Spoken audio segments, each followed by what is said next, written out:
Hola a todos. Esta clase busca dar un panorama general acerca de cómo se organiza un equipo de campaña política. Lo vamos a ver a través de dos presentaciones muy rápidamente para que tengamos este contexto. En principio, podemos decir que una estructura de una campaña política se basa en las siguientes tareas que ustedes ven en la pantalla. Son básicamente tareas de organización interna de una campaña y estas tareas se dividen en distintas personas o distintos grupos y equipos, ¿no? Nosotros, como mercadólogos políticos, podríamos decir que estamos en desventaja al organizar estas campañas por estas tres razones. Ninguna campaña es igual a las anteriores, no hay antecedentes de campañas. La presión del trabajo en una campaña electoral es mucho mayor a la de un trabajo normal por las dinámicas de tiempos y movimientos. Entonces, son cuestiones que tenemos que decidir. En cuanto al político, bueno, pues el político tiene que decidir estas dos cosas en particular, qué tipo de organización y algunos puestos clave que veremos a continuación. En cuanto a la organización, pues puede ser una organización vertical, ¿sí? O bien una organización horizontal. Con menos miembros especializados sería la organización horizontal, unas decisiones en conjunto, lo que nosotros le llamamos a veces un cuarto de guerra, crear sinergia entre los miembros, buscar que colaboren entre sí y el problema pues es la lentitud de las decisiones que tienen que pasar, ¿no? Aquí tenemos un ejemplo de una organización horizontal, cómo sería y cómo está coordinado, ¿no? En cuanto a la organización vertical, pues es como toda organización vertical que ustedes conocen, es muy eficaz, se dividen las tareas, existe un primer círculo, que sería el círculo del candidato, y las funciones se cumplen con rapidez y con objetivos específicos. Pero en cuanto a desventajas, pues tenemos todas estas, no hay sinergia, aumenta el costo porque cada miembro se considera muy importante y cobra algo en específico, puede cambiarse la organización cuando se requiera, ¿no? Y eso podría generar problemas, ¿no? Aquí podemos ver el diagrama de una organización de campaña de manera vertical y conlleva, como ustedes pueden observar, muchas más personas que una horizontal, ¿no? El otro puesto sería el director de la campaña, ¿no? El director de la campaña tiene que ser un hombre de confianza, fundamentalmente es el que decide la agenda del candidato y toma las decisiones en función de todo el equipo, ¿no? Entonces tiene que ser una persona que conozca de esto y que sepa qué es lo que está sucediendo, ¿no? El otro es el coordinador de campo, ¿no? Que es el que tiene acceso directo al político, trabaja junto con el director y de alguna manera toma todas las decisiones operativas desde a dónde enviar a la gente, cuándo enviar, qué horarios tienen, cuándo se les va a dar, qué es lo que va a pagar. Generalmente es alguien muy cercano al director de la campaña y originalmente puede ser él que es el secretario particular o alguien así, ¿no? Otra decisión importante sería establecer la casa de campaña, ¿no? ¿A dónde va a ser? Eh, ¿Cuántas personas va a albergar esa casa de campaña? Si esa casa de campaña está diseñada para crear sinergia. Y bueno, debe ser un lugar más o menos céntrico para poder tener un fácil acceso en todo momento, ¿no? Podemos tener otros locales de campaña descentralizados a lo largo de los distintos distritos o en distritos más problemáticos en donde existan estas tres características, ¿no? Tenemos también, por otro lado, el equipo de campaña. El equipo de campaña es el que se encarga de estas tres tareas que ustedes ven en la pantalla. Eh, También es un equipo de campaña que se encarga de analizar datos, hacer fluir la información para el político. Generalmente son los que le envían la información a su teléfono celular o los que le envían la información a algún otro lado. Hacen análisis de opinión pública y de los acontecimientos más recientes, ¿no?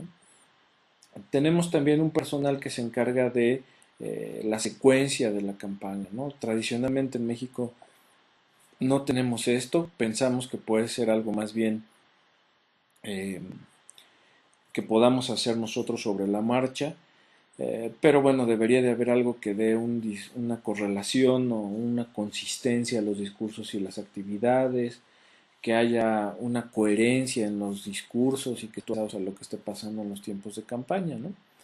En ese sentido, bueno, pues tiene que haber personas que se encarguen de producir estos textos, ¿no? Tanto los discursos como los comunicados de prensa, como las plataformas de los candidatos en los folletos. Y todos estos tres deben de ser consistentes y de ir en un mismo lugar, ¿no? Es decir, que la frase que haya en la plataforma sea la misma que existe en el discurso y la misma que aparece en el comunicado de prensa, ¿no? Eso es lo que buscamos. Otro de los aspectos importantes es de que este personal de campaña sean los que se encarguen de darle frescura al candidato, de incorporarle frases coloquiales, de darle alguna frase que le ayude e incluso discursos para audiencias especiales como pueden ser empresarios o algún otro personal de gobierno, ¿no? En cuanto a la organización de la campaña, bueno, pues tenemos estas tres actividades. Hay que investigar, ¿no? Las apariciones públicas. Esto significa que tenemos que generar cierta información para planear una intervención de un candidato. Por allí va a haber un video al cual ustedes podrán ingresar a partir de nuestra página web, en donde les marcamos un ejemplo de esta problemática, ¿no? Tenemos también que ver en esta creación de las campañas información para que el candidato llegue al lugar y que conozca los problemas locales, que vea si ya llegó el candidato opositor y qué dijo, cómo pudiera él rebatir eso que dijo ese candidato, cuál es su opinión, quiénes son los líderes y que estén presentes y cómo podrían participar esos líderes dentro de la campaña del candidato, ¿no? El otro aspecto es las relaciones con los medios de comunicación. Aquí Philip Marek nos sugiere dos personas, uno para relaciones públicas y otro el agregado de prensa. El director de relaciones públicas pues es el que se encarga de organizar los acontecimientos que cubren los periodistas y se crean estos pseudo acontecimientos que se montan para la prensa, ¿no? Los podemos ver en la película Escándalo en la Casa Blanca, un montón de acontecimientos que se crean ex profeso para que el candidato llame más la atención en lugar del escándalo al que está siendo sometido en ese momento, ¿no? Entonces, esa es parte de la dirección del director de relaciones públicas, ¿no? En cambio, este es el director de medios, el director de publicidad, ¿no? El director de relaciones públicas. El otro es el agregado de prensa. Este agregado de prensa es solamente el vínculo que está comprometido con la prensa, el que les da esas relaciones especiales a los reporteros, el que promueve las entrevistas, el que genera ese tipo de comentarios positivos hacia el político.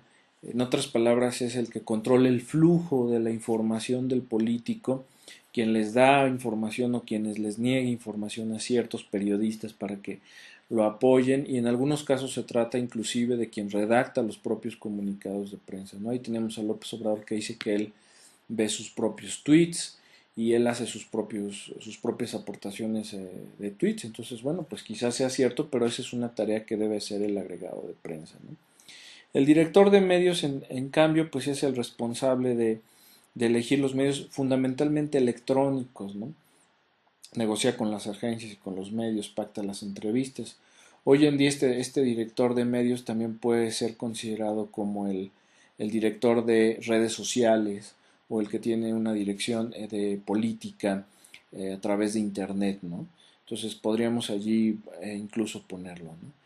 Y finalmente tenemos al personal para las tareas de rutina, que son las administrativas, las operativas, y las tareas de rutina o administrativas serían fundamentalmente estas cuatro, ¿no?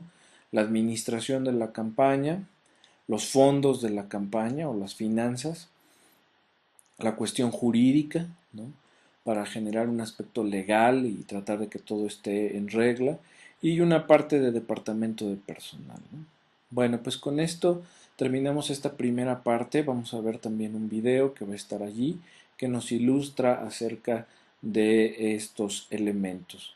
Espero que esta presentación muy breve nos haya remitido un poco a cómo se organiza una campaña electoral de manera simple y que podamos seguir adelante con la segunda presentación que aborda algunos otros temas más interesantes. Muchas gracias.